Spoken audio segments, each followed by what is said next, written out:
Ils ont acté une réforme historique majeure. Le président français Emmanuel Macron et son homologue ivoirien Alassane Ouattara ont détaillé cet accord conclu entre les 8 pays d'Afrique de l'Ouest et la France.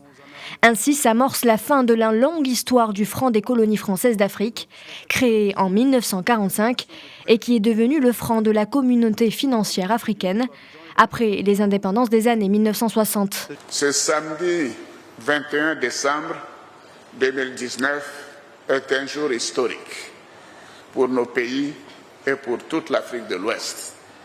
Cette réforme représente un grand pas dans notre volonté de faire de notre région un espace économique intégré, dynamique et une source de prospérité.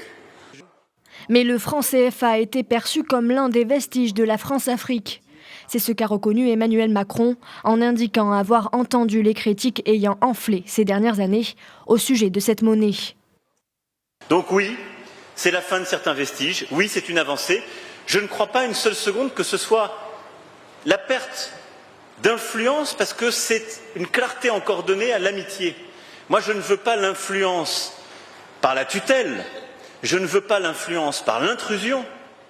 Ce n'est pas le siècle qui se bâtit aujourd'hui et dans lequel je crois pour nos deux pays et pour la relation entre le continent africain et la France, c'est un partenariat équilibré.